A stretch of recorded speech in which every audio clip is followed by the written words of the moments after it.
பேசு தமிழா பேசு நேயர்களுக்கு வணக்கம்.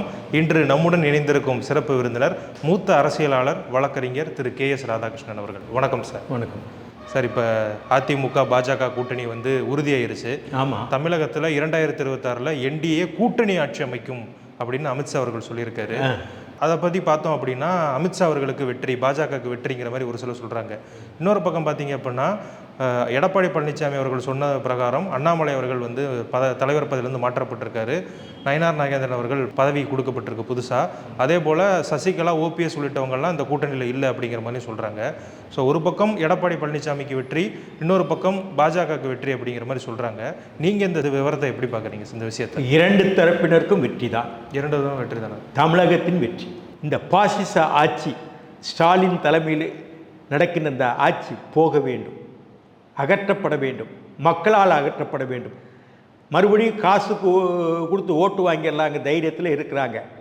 இப்போ எது வேணால் எத்தனை கொலைகள், டெய்லி நித்தமும் ஒரு கொலை, காவல் மரணங்கள், அதுமாதிரி கற்பழிப்புகள், பாலிய பலாத்காரங்கள், போதைப் பொருள்கள், கள்ளச்சாராய சாவுகள், லஞ்ச லாவணியம், பெட்டி பெட்டியாக சம்பாதிக்கிறாங்க. இந்த மக்கள் விரோத ஆட்சி போக வேண்டும். அதுக்கு தமிழ்நாட்டுக்கு ஒரு நல்ல ஒரு மறுமலர்ச்சி, உண்மையான மறுமலர்ச்சி. எல்லாரும் மறுமலர்ச்சின்னு சொல்லுவாங்க, உண்மையான மறுமலர்ச்சி தமிழ்நாட்டுக்கு வரும். Okay sir. ஆனால் ஸ்டாலின் அவர்கள் என்ன சொல்கிறார் அப்படின்னு பார்த்தீங்கன்னா, ஏற்கனவே எடப்பாடி பழனிசாமி அவர்கள் அதிமுகவை பாஜக கிட்ட அடமானம் வச்சுட்டாரு, இப்போ தமிழகத்தையே அடமானம் வைக்க போகிறாரா அப்படிங்கிற மாதிரி ஒரு கேள்வி எழுப்பி. ஏங்க இந்த ஸ்டாலினுக்கு என்னங்க தெரியும்? இதே ஸ்டாலினுடைய அப்பா பண்டாரம் பரதேசி என்று பிஜேபி சொன்னார். 99 பிஜேபியோட கூட்டணி அமைத்து அதிலேயே அமைச்சர் பதவியும் வாங்கி கொண்டார். மருசலிமாறன், TR பாலு, ராசா போன்றவங்களாம் அமைச்சர் பதவி வாங்கிட்டு இன்னைக்கு மட்டும் கசக்கா, அன்னைக்கு இனிச்சதா? அதே வாஜ்பாய் என்ன சொன்னார்? அன்னைக்கு முரசொலிமாறனுக்கு உடம்பு சரியில்லை, அவரை அமைச்சர் பதவியிலிருந்து நீக்க வேண்டாம், அவர் இலாகா இல்லாத அமைச்சராக, மினிஸ்டர் வித்தவுட் போர்ட்ஃபோலியோ வச்சிருப்போம் அப்படின்னு சொல்லும்போது இவர் அமெரிக்காவுக்கெல்லாம் சிகிச்சைக்கு போனார். அதுக்கெல்லாம் எவ்வளவு வாஜ்பாய் கவனமாக உதவி பண்ணார். சரி, முரசொலிமாறன் இறந்துட்டார். இறந்த உடனே வாஜ்பாய் பெசன் நகர் இடுகாட்டு வரைக்கும் வந்தார் தகனத்துக்கு. இருந்து அந்த தகனம் முடிகிற வரைக்கும் மரியாதை ஒரு பிரதமர் இருந்துட்டு போனார்.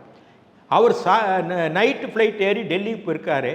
மறுநாள் காலையில் அந்த நன்றி விசுவாசம் இல்லாமல் நாங்கள் பிஜேபி ஆட்சியிலேருந்து வெளியே வருகிறோம், இனிமேல் பிஜேபிக்கு ஆதரவு இல்லைன்னு சொன்னவங்க தானே திமுக. உங்களுக்கு என்ன நாகரிகம் இருக்குது, அடிப்படை நாகரிகம் இருக்குது? பிறகு காங்கிரஸோட போனீங்க. இதே காங்கிரஸ் பிறகு நீங்கள் சொன்னீங்களே, காங்கிரஸ் ராஜீவ்காந்தி போஃபர்ஸ் ஊழல் செய்தார், நாட்டையே வித்துருவார் அப்படின்னு கலைஞர் தான் சொன்னாரே இல்லையா? போஃபர்ஸ் இல்லை, நீங்கள் சொல்லாத பேச்சா காங்கிரஸுக்கு. அதே பண்டாரம் பரதேசியோட கூட்டு வச்சிங்க. இன்னைக்கு கனிமொழி சொல்கிறாங்க தமிழ்நாட்டுக்கே துரோகம் பண்ணிட்டாங்க. என்ன துரோகம் பண்ணிட்டாங்க? கனிமொழி சொல்கிறேன், கனிமொழி கொஞ்சம் உங்களுக்கு நன்றி இருக்கணும். நான் 2-3 உதவி பண்ணேன், அதுக்கு நன்றி இல்லை. அது நீங்கள் 2வது தடவை தான் ராஜ்யசபா MP ஆகிருக்கிறீங்க. உங்களுக்கு தனி பங்களா எப்படி வந்தது? வைகோவுக்கு இப்போ 6வது முறை 7வது முறை போனப்புறம் தான் தனி பங்களா கிடைச்சது. வைகோ எல்லாரும் தெரிஞ்ச வடநாட்டு தலைவர்கள் அத்தனை, அவர் எப்போ தனி பங்களா கிடைச்சிருக்கலாம்? இப்போ 6வது டைம் நாடாளுமன்ற உறுப்பினர் ஆனப்புறம் தனி வீடு அவர் கிடைச்சிருக்கு. கனிமொழிக்கு யார் கொடுத்தாங்க? பிஜேபியோட. இங்கே பிஜேபி கண்ணாபின்னான்னு பேசுகிறது. டெல்லிக்கு போனால் நிர்மலா சீதாராமன் கிட்ட நீங்கள் அருமையாக பேசுகிறீங்க, இந்த புடவை எங்கே எடுத்தீங்க? உங்களை மாதிரி ஒரு பண்பானவங்க, அறிவு சார்ந்தவங்க யார் என்னன்னு பாராட்டி பேசுகிறது. ஜெட்லைன் ஒரு மந்திரி இருந்தார் இல்லையா, அவர் மூலியமாக தான் அந்த வீடு வாங்கினீங்க. உங்களுக்கு தகுதியே கிடையாது. இப்போ அது மட்டும் உங்களுக்கு இருக்கா? பல விஷயங்கள் வெளியே சொல்லக்கூடாதுன்னு நினைக்கிறேன். எனக்கு எல்லாமே தெரியும். இப்போ 2G பிரச்சனை வரும்போது என்ன ஆச்சு? இவங்க கூட்டணியில் இருந்தாங்க, காங்கிரஸ் கூட்டணியில். உங்களை ஜெயிலில் வச்சாங்களா இல்லையா? உங்களே ராஜாவையும் உங்கள் பெரியம்மாவை, தயாலம்மாவை கூட்டு கலைஞர் டிவியில் விசாரித்தாங்க. கீழே காங்கிரஸோட கூட்டு. அது நாகரீகமான கூட்டணியா? நீங்கள் தானே பண்டாரம் பரதேசின்னு சொல்லிட்டு வாஜ்பாய் நல்லவர் சொன்னீங்க. அதே மாதிரி அந்த ஆட்சியில் நரேந்திர மோடி அந்த கோத்ரா ரயில் பிரச்சனை வந்தது இல்லையா? அப்போ கலைஞர் என்ன சொல்கிறார், நான் பக்கத்தில் தான் இருக்கேன். பத்திரிக்கையாளர் கேட்குறாங்க அந்த கோத்ரா சம்பவம் நடந்த அன்னைக்கு. அவருக்கு சொல்கிறாரு, கோத்ரா சம்பவம் குஜராத்தில் நடந்திருக்கு, அது நான் என்ன கருத்து சொல்கிறது? அன்னைக்கு மட்டும் கருத்து சொல்லலையே மோடி மேலே. ஏன் நீ கருத்து சொல்லி அப்படி தான் நீ கருத்து சொல்லி வெளியே வந்திருக்க வேண்டியதானே அமைச்சரவையிலேருந்தே. என்னங்க அடகு வச்சுட்டாங்க? நீங்கள் தான் அடகு வச்சுருக்கீங்க. நீங்கள் அடகு வச்சதுனால என்ன சர்க்காரிய கமிஷன் வந்தது, அடகு வச்சதுனால காவேரி பிரச்சனை போச்சு, கச்சத்தீவு போச்சு இல்லையா? அது ஹேமாவதி, ஹேரங்கி, கபினி கட்டினாங்க. ஏன் எதுக்கலை அன்னைக்கு? இப்போ மேகதாட்டுக்கு எதுக்குறாங்க இல்லையா? அது மாதிரி கபினி, ஹேமாவதி, ஹேரங்கி கட்டும்போது ஏன் அன்னைக்கு எதுக்கலை? கட்டிட்டு போட்டுதான்னு சொன்னீங்க. ஏன் அதை புதுப்பிக்கலை காவேரி ஒப்பந்தத்தை? எல்லா தவறும் தமிழ்நாட்டு தவறுகளும் நீங்கள் தான் பண்ணீங்க. ஈழத்தமிழர் 1.5 லட்சம் பேர் இந்திரா காங்கிரஸோடு சேர்ந்துட்டு கொன்னீங்க. நீங்கள் என்ன தமிழருக்கு விரோதமாக எடப்பாடியும் அமித்ஷாவும் பண்ணிட்டாங்க?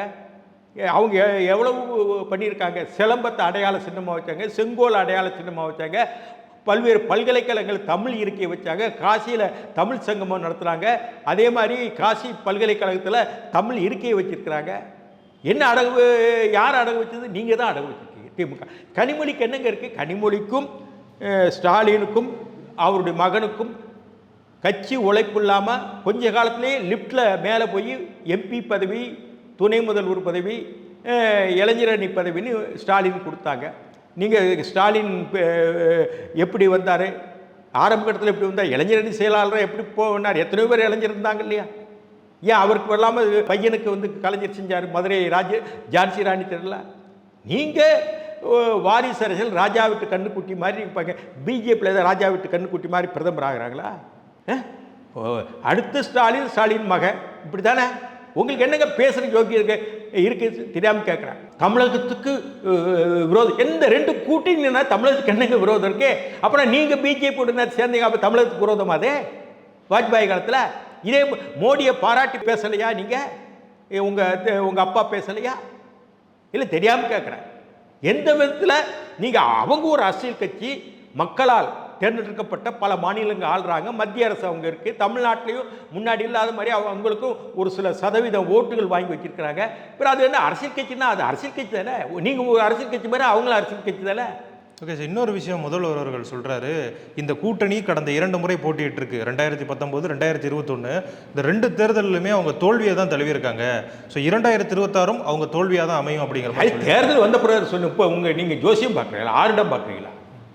தேர்தல் வரட்டும், இவங்களே தோக்கலையா? உங்களோட பார்வை என்ன சார்? இந்த கூட்டணி வெற்றி பெற வாய்ப்பு இருக்கா? சீட் ஷேரிங்லாம் எப்படி இருக்கும்? நிச்சயமாக வெற்றி பெறும், நிச்சயமாக வெற்றி பெறும். தமிழ்நாட்டுக்கு இந்த ஆட்சி போகணும். இப்போ நிறைய பேர் அண்ணாமலை அவர்களை பதவியிலிருந்து மாற்றினால அதிருப்தியில் இருக்கிறதா சொல்லப்படுது. எங்க அண்ணாமலை அதிருப்தியில் தான் நேற்று எதுக்குங்க அந்த சீட்டில் உட்காந்து அவரே என்டார்ஸ் பண்ணுறாரு. கூட்டணின்னு சொல்லும்போது கையை உயர்த்து பிடிக்கிறாரு, அண்ணாமலை உயர்த்து பிடிக்கிறாரு இல்லையா? இல்லை அவர் கட்சிக்கு ஏங்க அண்ணாமலை 1000 பேசலாங்க, ஆனால் கட்சியில் ஒரு முடிவு எடுத்தால் அந்த முடிவுக்கு கட்டுப்படுறவர் தாங்க அண்ணாமலை. அவருக்கு தெரியுங்க.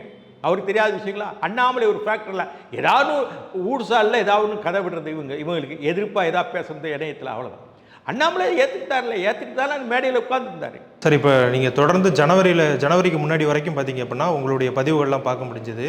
அது எல்லாமே பார்த்தீங்க அப்படின்னா அதிமுகவும் விஜயும் கூட்டணி சேர வாய்ப்பு இருக்குது, தமிழக வெற்றி கழகம் அப்படிங்கிற மாதிரி இருந்தது. ஆனால் இப்போ அதிமுகவும் பாஜகவும் கூட்டணி வச்சுட்டாங்க. இது தமிழக வெற்றி கழகத்துக்கு எதுவும் பாதிப்பை ஏற்படுத்த வாய்ப்பு இருக்கா? ஏங்க தமிழ்நாட்டில் ஒரு மாற்று அரசியல் வேண்டும்னு நாங்கள்லாம் நினச்சோம். அப்படி நினச்சதுனால தான் வைகோவை 93 ஆதரித்தோம். அவர் திசை மாதிரி போய்விட்டார், அதை பேசி பயனில்லை. பிறகு விஜயகாந்த் வந்தார், அவர் கூடயும் நான் ஆதரித்து கட்சியில் சேராமல் அவருக்கான பணிகளை இந்த தேர்தல் கமிஷன் அங்கீகார பணிகள் அதை பற்றியான பதிவு பணிகளுக்கெல்லாம் உதவியாக இருந்தேன். அவர் வரணும், அவருக்கும் ஒரு சூழல் நல்ல சூழல் அமையலை. சரி விஜய் 3ஆவதாக வரட்டும், ஒரு மாற்று அரசியலுக்காக வருவார்னு நான் சேராமல் வெளியேருந்தே நான் எல்லாம் ஆதரித்தேன். ஆதரிக்கும்போது நான் உங்களுக்கு நல்லா தெரியும், ஜனவரி அதாவது 14, 15 போகி பண்டிகை வரைக்கும் ஆதரித்தேன். அதுக்கு பிறகு அதை பற்றி நான் பேசலை. நீங்கள் கவனிச்சிங்களா? நான் எவ்வளவோ முயற்சி பண்ணி பார்த்தேன். அதிமுகவோட கூட்டணி அமைந்தால்தான் விஜய் வெற்றி பெற முடியும். நீங்கள் விஜய்க்கு ஒவ்வொரு வீட்லேயும் 20 வயசுலேருந்து 21 வயசு வரைக்கும் ஓட்டு போடுவாங்க. அந்த ஓட்டோடு சேர்ந்து எவ்வளோ தான் பண்ணாலும் தமிழ்நாடு முழுவதும் விஜய் முகம் எல்லா வீட்டுக்கும் தெரியும். இனி அறிமுகம் ஆக வேண்டியதில்லை, எளிதாக ஒரு ஆட்சியை நடத்தலாம். அப்படி நடத்தினா இந்த ஓட்டே போதுமானது இருக்காது. அதிகபட்சம் 20% விஜய்க்கு வைங்க தமிழ்நாட்டில். இன்னி ஒரு 18% வேணும் இல்லையா? ஒரு கூட்டணி சேர்ந்தா தானே. கூட்டணி சேருன்னா சேரலை. இல்லை நீங்கள் கேட்டதுக்கு நீங்கள் பேச்சுவார்த்தை நடத்த என்ன கூட்டணி அதிமுக சேருங்கன்னு சொன்னோம். அந்த சஜஸ்ட் அவர் ஒத்துக்கல. அவர் ஏதோ சினிமாவில் நடிச்சிட்டு இருக்காரு, இப்படி முகத்துக்கு ஓட்டு போடுறாங்கன்னு அவர் சொல்லிட்டு இருந்தார். சரி இது சரியாக வராது, இவங்க இந்த மாற்று அரசியல் இது 3வது ஃபெயிலியர்னு நான் நினச்சிட்டு வெளியே வந்துட்டேன். நான் கட்சியிலே சேரலை. நான் வெளியே எப்படி வர்றாங்கன்னு பார்த்துட்டு அதுக்கு பிறகு சேரலான்னு நினச்சேன். அவர் அங்கே இருக்க சூழலே வெளியே வராமல் அங்கேயே வச்சுட்டு பணிகளை செஞ்சால் அவங்களுடைய ஆஃபீஸில் வச்சுட்டு பண்ண நல்லதில்லை. பரந்தூருக்கு போனது ஒரு நாள் ஒரு ஸ்டேஜ் போடுறாப்புல தான் பண்ணுறாங்க இல்லையா, சினிமா ஸ்டேஜ் போட்டு சினிமா எடுக்கிறாங்களே, ஒரு இடத்துக்கு போய் கூடுவாங்க, மக்கள் கூடுவாங்க. அப்படி தான் இவருடைய வேலைகளுக்குள்ளேயே தொடர்ந்து பரந்தூர் ஒரு 10 நாளைக்கோ 20 நாளைக்கு கொண்டு போக என்ன நடக்குன்னு மக்களை சந்திக்க கூட்டம் போடாமல் அது மாதிரி பல விஷயங்கள். இது டங்ஸ்டன் நம்ம அந்த மதுரை அங்கெல்லாம் போக சொன்னோம், போகலாம். ஏன்னா அவருக்கு அட்வைசர்கள் ஒரு தமிழ்நாட்டில் அறிந்த அட்வைசர் இல்லை. எல்லாரும் எம்ஜிஆர் ஆக முடியாது, என்டிஆர் ஆக முடியாது, புரியுதா? அந்த சினிமா துறையிலேருந்து சிவாஜி கணேசன் எம்ஜிஆர் ரசிகர் மன்றத்துக்கு ஈக்குவலாக அவர் மன்றங்கள் இருந்தன. அவர் வெற்றி பெற முடியலை. எம்ஜிஆர் திமுகவில் இருந்து பிரியும் போது எஸ்டி சோமசுந்தரம், காளிமுத்து, வி சுவாமிநாதன், KA கிருஷ்ணசாமி, பே சீனிவாசன் இவங்கெல்லாம் அவரோட இருந்து வழி நடத்துனாங்க. இப்போ இவருக்கு வழிநடத்துறதுக்கு யார் இருக்காங்க? புஷிக்கு என்ன தெரியும்? பாண்டிச்சேரியில் தமிழ்நாட்டில் நகராட்சியில் ஒரு கவுன்சிலர் பெற ஓட்டு வச்சு பாண்டிச்சேரியில் இவர் எம்எல்ஏ ஆனவர். தமிழ்நாடு அரசியல் வெவ்வேறு விஷயமானது. தமிழ்நாடு அரசியல் யாராவது பாண்டிச்சேரிக்காரங்க தலைவர் ஆகியிருக்காங்களா? எந்த கட்சியில்?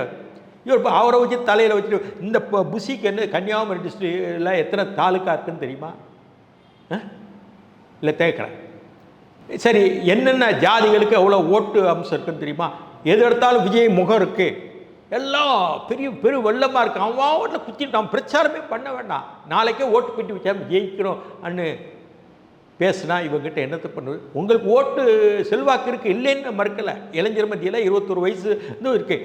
ஆனால் ஸ்ட்ராட்டஜி வேணும் இல்லையா? ஸ்ட்ராட்டஜிஸ்ட்னு யாரோ ஒரு ஏன்னா டேவிட் ஆரோக்கியசாமி, என்ன பேர்? ஜான் ஆரோக்கியசாமி. அந்த ஆள் என் கூட 2 தடவை பேசுனாப்புல, இன்புட்ஸ் எல்லாம் வாங்கினாப்புல, என்னென்ன கோவை மாவட்டத்தில். அந்த ஆள் வேறு எவரையும் வரக்கூடாது, தான் மட்டும் தான். இந்த 2 பேருக்குமே சண்டை போட்டு டேப்பு ஒன்று வெளியானது இல்லையா?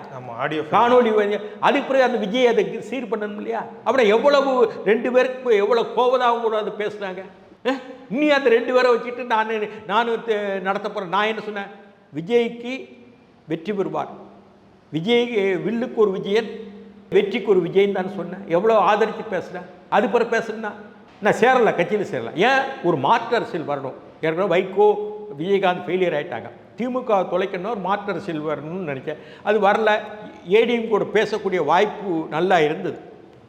எடப்பாடி எதிர்பார்த்தாரு, போகணும்ல. அவங்க ஆளுங்கட்சியாக இருந்தவங்கள, முதலமைச்சராக இருந்தவங்கள கீழே இறங்கி கொஞ்சம் போனால் தானே பேச முடியும். எம்ஜிஆர் இறங்கி போகலையா? கல்யாண சுந்தரம் சிபிஐ தான். கல்யாண சுந்தரம் வீட்டுக்கு அவர் போகலையா? டி நகர் வீட்டுக்கு அவர் தானே ஊழல் பட்டியலுக்கு சேகரிக்கிறதுக்கு நேராக கூட்டு போய் அன்றைக்கி டாங்கிய மூலியமாக இந்திரா காந்தி அன்றைக்கி கூட்டணி போய் டெல்லிக்கு எளிதாக பார்க்க முடிஞ்சது. கலைஞரை கேத்து அதுக்கு தான் சர்க்காரிய கமிஷன் போட்டாங்க. இந்த உணர்வு இல்லாமல் சினிமா ஷூட்டிங்லேயே நம்ம இருந்துட்டால் போதும், நம்ம ஜெயிச்சிடலான்னா நம்ம என்ன செய்ய முடியும்? நாங்களாம் சித்தாந்த கோட்பாடு இருக்கவங்க. அதே மாதிரி கோட்பாடு சித்தாந்தம் மட்டும் எல்லாமே வெற்றி பெற முடியாது. ஒரு ஸ்ட்ராட்டஜி வேணும். ஸ்ட்ராட்டஜி, கோட்பாடு, சித்தாந்தம், ஒரு தனி மனிதர்கள் உழைப்பு, இவ்வளவு வேணும். விஜய்க்கு என்னென்னா ப்ளஸ் பாயிண்ட் என்ன? நடிகர், எல்லா வீட்டுக்கும் தெரிந்தவர், அறிமுகமானவர். இளைஞர்கள் அதாவது 20 to 21 வயசு வரைக்கும் அவர் ஓட்டு உறுதி. அப்படியான சூழ்நிலை இவர் வந்தால் நிச்சயமாக வெற்றி பெறுவார். ஒரு கூட்டணி அமைச்சு இவர் வெற்றி பெறணும்னு நாங்கள் நினச்சோம். அதில் இவங்க கோட்டை விட்டுட்டாங்க. நேற்று என் பதிவு பார்த்தீங்க இல்லையா? நான் அதை விட எப்படி விளக்கம் சொல்ல முடியும்? அவ்வளோதான். அதுக்கு மேலே என்ன செய்ய முடியும்? அதிமுக பாஜக கூட்டணி ஒரு பலமான கூட்டணியாக இருந்தாலுமே இந்த பக்கம் திமுக ஒரு பலமான கூட்டணி தானே சார் வச்சுருக்காங்க. ரைட்டுங்க, திமுக பலமான கூட்டணி ரைட்டு தாங்க. 5 வருஷம் ஆட்சியில் இருந்திருக்காங்கல்ல, கெட்டவர் வந்திருக்கா இல்லையா? ஆமாம் சார். எவ்வளவு பாலியல் குற்றம், டெய்லி ஒரு கொலை, கோர்ட்டுக்கு முன்னாடியே வெட்டி கொள்கிறாங்க திருநெல்வேலியில். அதே மாதிரி டாக்டர்களை கொள்கிறாங்க, வைத்தியம் பண்ணுற டாக்டரை கொள்கிறாங்க, சின்ன குழந்தைகளோட பாலியல் பலாத்காரம். அதே மாதிரி ஏகப்பட்ட பெண்கள் கற்பழிச்சிருக்காங்க. போதைப் பொருள் அங்கங்கே இருக்குது. இவங்க சார்ந்தவங்களே போதைப் பொருள் திருன்னு விற்றாங்க. கள்ளச்சாராயம் இவ்வளவு இருக்கா இல்லையா? அதே மாதிரி இவங்களுடைய அகங்கார பேச்சு எல்லாம் இவங்க தான் தமிழ்நாடுன்னு அகங்கார பேச்சு. அதுபோல் வாரிசு அரசியல், மகன் அவர் பண்ணுற ராஜா வீட்டு கண்ணுக்குட்டிகள் மாதிரி தமிழ்நாடு அவங்களுக்கு புத்தகம் போட்டு கொடுத்தாப்புன்னு நினச்சா என்ன அர்த்தம்? எடப்பாடி வந்து சாதாரண சம்சாரி வீட்டு பிள்ளை, புரியுதா? நீங்கள் ஜெயலலிதா கூட சொல்லலாம், சினிமா நடிகை, அவள் வந்து ரொம்ப திமிரு பிடிச்சிட்டு இருந்தாங்க, யாரையும் மதிக்கிறது இல்லை, எல்லாரும் அடிமையாக வச்சுருந்தாங்க. எடப்பாடி அப்படி இல்லை, ஒரு சாதாரண கிராமத்திலேருந்து வளர்ந்து எம்ஜிஆர் மாதிரி சாதுரியமாக நெளிஞ்சி குனிஞ்சி நெளிஞ்சினா அடிமையாக இல்லை, அது சூழ்நிலைக்கு ஏற்றாப்புல ஒரு ராஜேந்திரமாக இந்த அளவு சமாளிக்கிறார் இல்லையா? இவ்வளவு இருந்துருந்தாங்க போன சட்டமன்ற தேர்தலில் இவ்வளவு சீட்டு ஜெயிச்சிருக்காங்க இல்லையா? அதிமுகவுக்கும் திமுகவுக்கும் எவ்வளோ வித்தியாசம்? 6-7% தானே, புரியுதா? இப்போ ஏற்கனவே அதிருப்தி வேற ஏற்பட்டிருக்கா இல்லையா? வெறும் கோபால்சாமி வந்து பார்லிமெண்ட்டில் மன்னிப்புக்கள் கனிமொழி விட்டு கேவலமாக இல்லை? உங்கள் வயசு என்ன 80, அந்த பிள்ளை நேற்று வளர்ந்தது, அதுக்கிட்ட மன்னிப்பு நீ உன்னை விட சின்ன பையங்களை வச்சு சத்தம் போடு, அதுக்கு நீ தான் சத்தம் போடணுமா? பார்லிமெண்ட்டுக்கு 77 போய் இதுக்கு சத்தம் போடுறது தான் பார்லிமெண்ட் பண்ணீங்களா? ராஜ்யசபா சீட்டு கொடுத்தாங்களா? இல்லை, திமுகவுக்கு கெட்ட பேர் இருந்தால் அந்த கூட்டணி கட்சிகளும் தெரிஞ்சிருக்கும்ல சார், ஆனால் தொடர்ந்து சப்போர்ட் பண்ணுறாங்க. சார் அவங்களுக்கு வழி இல்லை சார். இப்போ கோபால்சாமி பேசாத பேச்சா, வைகோ பேச என்னெல்லாம் திமுக பற்றி பேசுகிறேன். இது முத்தரசன் எப்படி இருக்காரு, மாவட்ட செயலாளர் மாதிரியோ வட்ட செயலாளர் மாதிரி திமுகவுக்கு இருக்காரு. இப்போ இதே சிபிஎம் வெளியப்படுத்துகிறாங்க இல்லையா? நேற்று பொன்மொழி கூட அறிக்கை சண்முகம் விட்டுருக்கல, மற்ற பேர் யாரும் விடுறதுக்கு பயம் தானே? ஏன் விட வேண்டியதானே? ஏன் காங்கிரஸ் விடலை? செல்வ பெருந்தகைக்கு காங்கிரஸ்க்கு என்னங்க சம்மந்தம் இருக்குது? நான் தெரியாமல் கேட்குறேன். செல்வ பெருந்தகை ஏன் விடலை? சீட்டு வாங்கணும் நாளைக்கு, திமுகவுக்கு அடிமையாக இருக்காங்க காங்கிரஸ். அது சிபிஐ முத்தரசன் ஏன் அறிக்கை விடலை? அருமையாக இருக்கணும். வைகோ இன்னைக்கு வந்து பேசியிருக்காராம், இந்த மாதிரி அடகு வச்சுட்டாரு யார்? எடப்பாடி. நீங்கள் தான் அடகு வச்சிங்க. நீங்கள் திமுகவை என்னென்னலாம் பேசுனீங்க? உங்களுக்காக 5 பேர் தீ குளிச்சாங்க இல்லையா? அப்புறம் அந்த 5 பேருடைய ஆத்மா சாந்தி அடையுமா? நீங்கள் இன்னைக்கு போய் திமுகவுக்கு கேள் கனிமொழியிடம் மன்னிப்புக்கள்னு அதுக்கு தான் பார்லிமெண்ட் போனீங்களா? பார்லிமெண்ட் வாசல்ல ஸ்டாலின் ஒன்றுமே தெரியாதுங்க, அவன் வட்ட செயலாளருக்கு தெரியாது கூட தெரியாதுங்க, கால் தூசிக்கு சமானம்னு பேட்டி கொடுத்தார்ல. இப்போ அதே ஸ்டாலினுக்கு நான் காவலன் மெய் காப்பாளன் அங்கிறது கேவலமா இல்லையா? உங்கள் கட்சியை ஒன்றும் இல்லை, நீங்கள் என்ன காப்பாற்ற போகிறீங்க திமுகவை? இதே வாஜ்பாயை நீங்கள் என்ன சொன்னீங்க? பெரிய மனிதர். அதே பிஜேபி நீங்கள் துதி பாடலையா? துதி பாடினீங்க இல்லையா? அதே மாதிரி அயோத்தி அந்த ராமர் கோவில் அந்த மாஸ்க் அந்த மசூதியை இடிக்கும்போது என்ன சொன்னீங்க? அது தவறு, காங்கிரஸ்கார நரசிம்மராவ் காலத்து தவறுங்க, வாஜ்பாய்க்கு அது சம்மந்தம் இல்லைங்க, அத்வானிக்கு அவருக்கு சம்மந்தம். அன்னைக்கு பேசுனது உண்டா? ஒரு நேரத்துக்கு ஒரு பேச்சா? இதே நீங்கள் பேசுனீங்க இல்லையா? அயோத்தியில் அந்த மசூதி இடிக்கும்போது இதற்கும் பாஜகவுக்கும் வாஜ்பாய்க்கும் அத்வானிக்கும் சம்பந்தம் இல்லை, அன்னைக்கு நரசிம்மராவ் பார்த்து கொண்டு அதை இடிக்க விட்டார், காங்கிரஸ் தான் இது காரணம். அப்போ ஈழத்தமிழர் பிரச்சனையில் திமுகவும் காங்கிரஸ் கொண்டு தொலைச்சாங்க, இவங்க கூடயா நான் கூட்டு சேருவேன்? நான் மனசாட்சி இல்லையா? நான் மனிதன் இல்லையா? நீங்கள் தான் சொன்னீங்க. இப்போ கனிமொழியிட்ட மன்னிப்புகள் இதுக்காக பார்லிமெண்ட் பண்ணிக்க இல்லை? தெரியாமல் கேட்குறேன். நான் அவரோட இருந்ததுக்கு நான் வெட்கப்படுறேன். ஏன்னா இன்னைக்கு இருக்கவங்க 1000 பேசுவாங்க, என்ன அவரால் தான் நான் வளர்ந்தேன். நான் காமராஜரால் 73 72 அரசியலுக்கு வந்துட்டேன் முட்டாப்பைகளா? என்னையால் தான் அவர் வளர்ந்தார். பிரபாகரன் அவருக்கு அறிமுகப்படுத்தி வச்ச நெடுமாறன் போட்டு உள்ள ஓட்டு வாங்கி 2வது ராஜ்யசபாவுக்கு சிங்கிள் ப்ரிஃபரன்ஸ் ஓட்டு போட்டு அவர் நான் ஒன்றும் எனக்கு அவர் செய்யலை, எல்லாருக்கும் கொடுத்தாப்புல ஒரு சீட்டை கொடுத்தாரு. எப்போ? 96ல் 180 சீட்டில் ஒரு சீட்டு கொடுத்தாரு. அந்த அப்படி இருந்தால் கூட தமிழ்நாட்டிலே மதிமுகவில் உங்கள் வைகோ விட அதிகமாக ஓட்டு வாங்கி காமிச்சேன். மதிமுகவில் நம்பர் 1 ஓட்டு வாங்கினது கோவில்பேட்டில் நான் தான். 180 சீட்டில் 6 பேர் தான் டெபாசிட் வாங்கினோம், தெரியுதா? அவரால் எனக்கு பழப்பு ஒன்றும் இல்லை. எனக்கு வழிகாட்டினவங்க காமராஜ் நெடுமாறனால வந்து அப்பவுமே எனக்கு 79ல் கலைஞர் தெரியும். என்ன வைகோ நாளில் அவனு வரல. வைகோவுக்கு எனக்கு ரொம்ப நெருக்கமானது எப்போ? ரொம்ப நெருக்கம் ஈழத்தமிழர் பிரச்சனை ஏற்பட்ட தான் நெருக்கம், பாண்டிப்பஜார் சம்பவத்துக்கு பிறகு தான் நெருக்கம், அதாவது 1982 பிறகு தான் நெருக்கம். அதுபடி எனக்கும் அவருக்கும் பெரிய நெருக்கம் கிடையாது. எங்கள் ஊருக்கே அவர் வரமாட்டார், சுற்றி சங்கரங்களை சுற்றி போவார். பிறகு எங்கள் ஊரை விவசாய சங்கரத்துக்கு சமாதானம் பேச அதுக்கு பிறகு தான் குருவி கொடுத்ததுக்கு சேர்மனாக இருக்கும்போது போவார். புரிஞ்சுக்கணும், இங்கே இருக்கவங்க எல்லாம் வைகோனால் நான் வளர்ந்தேன், வைகோனால தான் இந்த வீடை கட்டினேன், மெட்ராஸுக்கு வந்தது வைகோ தான் வழிகாட்டினங்கன்னு என்னை காட்டுறாங்க. ஏலே நான் முட்டாப்பையில் நான் சென்னைக்கு வந்தது 75 76லே வந்துட்டேடா. நான் தங்கினது MUS Madras university club hostel தான், அது பெரிய ஒரு லக்ஸூரியஸ் ஹாஸ்டலில் தங்கினடா. நான் லா காலேஜ் ஹாஸ்டல் தங்கலை. அப்போவுமே லா காலேஜை வந்து நான் மாணவர் காங்கிரஸ் அரசியல் நடத்துவங்க. நெடுமாறன் கேட்டுப்பார். அது மாதிரி இன்றைக்கி தமிழறிவுமணியின் உயிரோடு இருக்கார், பழக்கற்பையா உயிரோடு இருக்கார், ஸ்தாபன காங்கிரஸ்காரர், அவங்ககிட்ட கேட்டுப்பாண்டா. நான் ஏதோ வைகோனால் வரேன் சொன்னேன். இதை சொல்லுவாங்க. 5 பேரை ஏற்குங்க தீ குளித்தாங்க, வாரிசு அரசியல் கூடாதுன்னு தீ குளித்தாங்க. இப்போ அதே வாரிசு அரசியல் ஏற்றுக்கிட்டு உதயநிதி, சபாஸ் உதயநிதி மன்னிப்பு கேள், இனி என்னென்னலாம் பேசுறீங்க நீங்கள்? திமுகவை பற்றி, கலைஞரை பற்றி என்னென்னலாம் பேசுகிறீங்க? நீங்களே பேசுகிறாங்களே, ஒரு தொழில், பெரிய தொழில் இருக்கு, அந்த தொழிலை கலைஞர் பண்ணலாம்லாம் பேசுகிறீங்களா? பிறகு மன்னிப்பு கேட்டீங்களா? பிறகு ஸ்டாலின் வேஸ்ட்டில் டீ பட்டுருச்சு, அவசர அவசரமாக நீங்கள துடைக்க போனீங்க. இது கேவலமா இல்லையா? என்னையும் நீங்கள் பேச முட்டாப்பை அவருக்கு பின்னாடி இந்த எப்போ 2001 பிறந்த பைகள்லாம் என் அரசியலை தெரியாமல் பேசலாம். முட்டாப்பை போடா சின்ன பைகளான்னு நான் சொல்கிறேன். இல்லை, தெரியாமல் கேட்குறேன். இப்போ நியாயம் நேர்மை இருந்தால் அவர் பையன் எம்பி ஆகியிருக்காரு.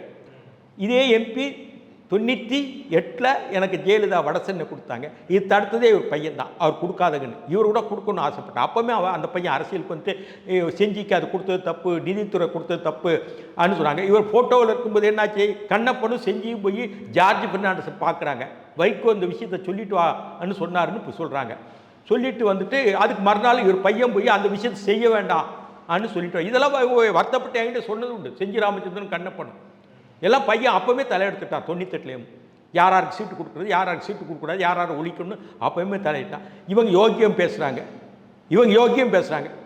நீங்கள் ஏங்க உண்மையாக நீங்கள் தினமும் பைபிள் படிக்கிறீங்க, யார் வைகோ, அது சத்தியம் பண்ணி நான் வந்து 2001 நான்லாம் ஆதரித்த போது 2001 திமுக கொடுத்து வெளியேறினேன். மனசாட்சி சொல்லுங்கள், நீங்கள் சொல்லுங்கள். பைபிள் மேலே சத்தியம் பண்ணி சொல்லுங்கள். நீங்கள் தினமும் காலைல பைபிள் வாசகங்களை படிக்கிறீங்க. பிறகு 2006 அதிமுக கூட்டணி திருச்சி மாநாடு போகாமல் இங்கே போனீங்க. என்ன காரணம்? ஈசிஆரில் என்ன நடந்தது? என்ன மர்மங்கள் நடந்தது? ஈசிஆரில் யார் போய் சந்தித்தது? 2001 ஹேமமாலினி கல்யாண மண்டபத்தில் யார் போய் சந்தித்தது? எதுக்காக சந்தித்தாங்க? புரியுதா? இப்போ இடையில வந்து உங்களுக்கு தெரியும், இப்போ திடீர்னு ஸ்டாலினை வந்து காரில் போய் நான் வந்து 2016 பேசி சரி பண்ணி வச்சேன். திடீர்னு மக்கள் நல கூட்டணி விட்டுட்டு போனார். அதுக்கு என்ன காரணம்? மக்கள் நல கூட்டணி பிரிஞ்சு போகிறது, திடீர்னு கலைஞரோட நெருக்கமாக இருந்துட்டு பிரிஞ்சு போனதுக்காக நான் தானே பேச வச்சேன். 2 தடவை 2001 2016 2 தடவை நான் பேச வச்சேன். ஒரு ஒட்ட வச்சேன். அது ஒட்டலை. இப்போ வந்து இனிக்குதா? யாரோ இவர் வீரமணி ஏதோ பண்ணியிருப்பான்னு நினைக்கிறேன். இவர் அவரை பூஜாரி என்னார், என்னை ஏதாவது பேசுனா மதிமுக இந்த டிவி மூலியமாக சொல்லிடுறேன், எவ்வளோ விஷயங்களை அள்ளி போட்டுருவேன். இதே உங்கள் வைகோ என்ன சொன்னார், வீரமணி பூஜாரி ஏதாவது இதுக்கு மேலே பேசுனா என்கிட்ட எவ்வளோ சரக்குகளுக்கு அள்ளி போடுவேன். அது மாதிரி எவ்வளோ சரக்குகள் இருக்குது. நாகரிகமாக நடந்துக்கிட்டுங்க. நான் உங்களை பற்றி பேசுகிறேன். சும்மா என்கிட்ட வந்து பதம் பார்க்காது. நான் சாதாரண ஆள் இல்லை. நான் எத்தனையோ தலைவர்களை பார்த்து வந்திருக்கேன். காமராஜர், அதே மாதிரி எம்ஜிஆர், கலைஞர், ஜெயலலிதா, இந்திரா காந்தி, வேலுப்பிள்ளை பிரபாகரன் என் கூட இருந்தார். அவர் தான் இவர் அறிமுகப்படுத்தி வச்சு. அதெல்லாம் அவர் மனசாட்சி பைபிளை மனசை தொட்டு அவர் கலைஞர் இவர் வைகோ சொல்லுங்க பைபிள் படிக்கிறார். தெரியல, அவருக்கு அதில் ஆர்வம் இருக்கும், பைபிளில் ஆர்வம் இருக்கும். ஓகே, அதெல்லாம் படிப்பார். இப்போ பொன்முடி அவர்கள் வந்து பேசின ஒரு விவகாரத்தை நீங்கள் கேள்விப்பட்டிருப்பீங்க. சைவ வைணவ மதம் குறித்தும் பெண்கள் பற்றியும் ரொம்ப இழிவாக பேசியிருக்காரு. அவரை கட்சி பொறுப்புலேருந்து நீக்கியிருக்காங்க, துணை பொதுச் செயலாளர் பதவியிலிருந்து. இதை எப்படி பார்க்குறீங்க? எல்லாரும் அமைச்சர் பதவியிலேருந்தே நீக்கணும்னு சொல்கிறாங்க. என்னைய மல்லிகார்ஜுன் கார்கே ட்வீட் போட்டங்க, அதை உடனே நீக்கினது இடைக்கால நீக்கம் தான், பெர்மனண்ட்டாக நிரந்தரமாக நீக்கலை. என்கிட்ட விளக்கமும் கேட்கல. இப்போ பார்த்தா நிரந்தரம் நீக்க இல்லாதனால நான் திமுக உறுப்பினர் தான். நான் இருக்க விரும்பலை, திமுகவிலே இருக்க விரும்ப, கலைஞர் காலத்தோடு முடிஞ்சது. நான் அதுக்கு விருப்பம் இல்லை. நிலையே சொல்கிறேன். இப்படி இருக்கும் பொழுது கண்ணப்பன் காங்கிரஸ் கண்ணாபிடான்னு பேசுனார். இவங்க தேவையில்லாத வெயிட்டு எடை தான் நம்ம தூக்க வேண்டிய ராஜகண்ணப்பன் பால்வளத்துறை அமைச்சரா. அதே பிறகு பல பேர் காங்கிரஸ் திட்டி பேசுகிறாங்க. அவங்களுக்கெல்லாம் நீக்கலை, நான் நீக்கம். அதுக்கு பிறகு இப்போ பொன்முடி பேசுகிறது வந்து நீக்கலை. எவ்வளோ ஆபாசம், நான் ஆபாசமாக பேசுகிறேன். மல்லிகார்ஜுன் கார்கே ஏன் ட்வீட் போட்டேன், இவர் ஒரு மன்மோகன் சிங் மாதிரி அந்த சிங்கு இது இருக்குல்ல தலப்பா, அதை வச்சுட்டு நான் ஒரு படத்தை போட்டேன். எதுக்குன்னா ஈழத்தமிழர் பிரச்சனை இல்லை, மன்மோகன் சிங் ஒன்றும் தெரியாது, எல்லாம் சோனியாவும் அவங்க குடும்பம் தான் பண்ணது. புரியுதா? சோனியா குடும்பமே ஒரு மாதிரி உங்களுக்கு ராசி இல்லாத குடும்பம்னு சொல்லுவாங்களே கிராமத்தில், அப்படி அது வந்து பல விஷயங்கள் அதில் இருக்குங்க. ஏன் மாதவராவ் சிந்தியா கொலை செய்யப்பட்டார்? ராஜேஷ் பைலட்டுடைய எதிரே இவ்வளோ ஒரு அதே மாதிரி ராஜீவ் காந்தி படுகொலையில் வந்து விடுதலை புலிகள்ங்கிறாங்க. அதை இன்னும் தீர விசாரிக்கணும், விடுதலை புலிகளான்னு. அது சரியாக விசாரிக்கலை. அதுமாதிரி சஞ்சய் காந்தி, இந்திரா காந்தி இவ்வளவு ஒரு கர்ஸு பண்ணும்போது இப்போ வந்து அது அதே மாதிரி அந்த வீட்டில் இந்திரா காந்தியினுடைய சஞ்சய் காந்தியுடைய ஒய்ஃப் மேனகா காந்தியை நடுராத்திரி விரட்டினாங்க. யாரால் விரட்டப்பட்டாங்க? அவர் ஒரு மகன் தானே சஞ்சய் காந்தி, அவர் ஒய்ஃபுக்கும் ஒன்று தானே, சோனியாவுக்கு ஈக்குவல் தானே. அது மேனகா காந்தியை விரட்டி தானே இப்போ பாஜக கூட்டில் அவங்க இருக்கிறாங்க. சஞ்சய் காந்தி எவ்வளவோ இந்திரா காந்திக்கு உதவியாக இருந்தாங்க சோனியாவோட. இந்த சோனியா வந்து சிட்டிசன்ஷிப்பே வாங்கலை, இத்தாலி சிட்டிசன் தான் வச்சுருந்தாங்க. ரொம்ப நாள் 83 பிறகு தான் வாங்குறாங்க. ஆனால் சோனியா காந்தி அது பிறகு ராஜீவ் ஒரு கட்சியில் முக்கியத்துவம் பெறாருன்னு தான் அவர் வாங்குறாங்க இந்திய பிரஜா உரிமை. சிட்டிசனே கிடையாது. ஆனால் மேனகா காந்தி இந்தியன் லேடி, சஞ்சய்க்கு கல்யாணம் பண்ணி வச்சாங்க இந்தியன் லேடி. ரெண்டாவது விஷயம் உங்களுக்கு தெரியும், இந்திரா காந்திக்கு நெருக்கடி வரும்போது எமர்ஜென்சி நேரத்தில் கம்ப்ளீட்டாக அவங்க வந்து ஒரு கேடயமாக இருந்தாங்க. சூர்யான்னு ஒரு பத்திரிக்கை நடத்தி கேடயமாக இருந்தாங்க. ஜெகஜீவன் எல்லாம் அப்படியே எதிரிகளை அப்படி அதை பற்றியான விவரங்களை ஆதாரங்களோடு வெளியிட்டாங்க சூர்யாவில் எல்லாம். என்ன அந்த அம்மா அவங்க கூட ரெண்டாவது பையனுடைய ஒய்ஃப் தானே. ஏன் நடுராத்திரி அந்த சின்ன பையனாக இருந்தால் எந்த வருண் காந்தி 2 பேரையும் லேட் நைட்டில் விரட்டினது யார்? இந்திரா காந்தி விரும்பி விரட்டி வைப்பாங்களா? அப்போது சோனியா காந்தி. இப்படியான சூழ்நிலை சோனியா வந்து போஃபோர்ட்ஸில் கெட்ட பேர் வாங்கினாங்க. அந்த போஃபோர்ட்ஸில் கெட்ட பெறும்போது வைகோ பேசாத பேச்சு கிடையாது. என்ன பேசினார்? ஹியூமும் அன்னிபெசண்டும் காங்கிரஸை இந்தியாவில் துவக்கினார்கள். வெளிநாட்டு பிரஜைகளால் துவக்கப்பட்ட காங்கிரஸ் வெளிநாட்டு பிரஜையான சோனியாவால் அழிக்கப்பட்டுவிடும். இது பேசுனது யார்? வைகோ பார்லிமெண்ட்டில். இதெல்லாம் இருக்குது. சும்மா வந்து சோனியா காந்திக்கு வந்து அந்த உலக தமிழ் சொந்தங்களுக்கு வணக்கம். நான் ராஜவேல் நாகராஜன். பேசு தமிழா பேசு வலையொலியுடைய வளர்ச்சிக்கு நீங்களும் உறுதுணையாக இருக்கணும்னு நினச்சிங்கன்னா இந்த வீடியோடைய டிஸ்கிரிப்ஷனில் இருக்கக்கூடிய ரேசர் பே லிங்கை கிளிக் பண்ணுங்கள்.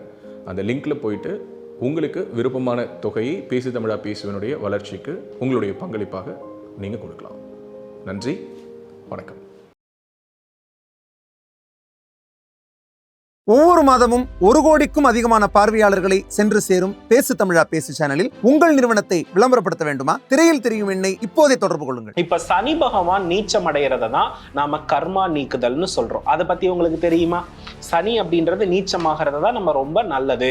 இப்ப இந்த ராகு திசை இவங்க ஜாதகத்தை பார்க்கும்போது ஒண்ணுமே தெரியாது. தட்டால் போட்டா என்னடா அது அப்படி இவங்க பொண்ணு பார்த்துக்கிட்டு இருப்பாங்க. கல்யாணமே நடக்காது. கிட்ட வரும், இந்த அவங்களுக்கு பிடிக்கும், இவங்களுக்கு பிடிக்காது, இவங்களுக்கு பிடிக்கும், அவங்களுக்கு பிடிக்காது, இப்படி போய்கிட்டு இருக்கும். அவங்க சொல்றாங்க இவங்க சொல்றாங்கன்னு கல்யாணம் பண்ணிடவே கூடாது. அவங்க சொல்றாங்க இவங்க சொல்றாங்கன்னு போய் லவ்ல போய் விழுந்துடவும் கூடாது. ஆயிலியத்தை இம்ப்ரெஸ் பண்றதுக்கு வந்து லைஃப் பார்ட்னர் என்ன வேணாலும் செய்வாங்க. ஐயோ இம்ப்ரெஸ் பண்ணிட்டாங்களே, இத்தனை பேர் கூடிட்டாங்களே, நான் அக்செப்ட் பண்ணிக்கிறேன்னு போயிட்டீங்க அப்படின்னா. இந்த மாதிரி ஆன்மீகம் மற்றும் ஜோதிடம் சார்ந்த இன்னும் பல வீடியோக்கள் பார்க்கணுமா? மறக்காம திருவருள் டிவிக்கு சப்ஸ்கிரைப் பண்ணுங்க. திருவருள் டிவியுடைய சேனல் லிங்க் இந்த வீடியோடைய டிஸ்கிரிப்ஷன்ல இருக்கு.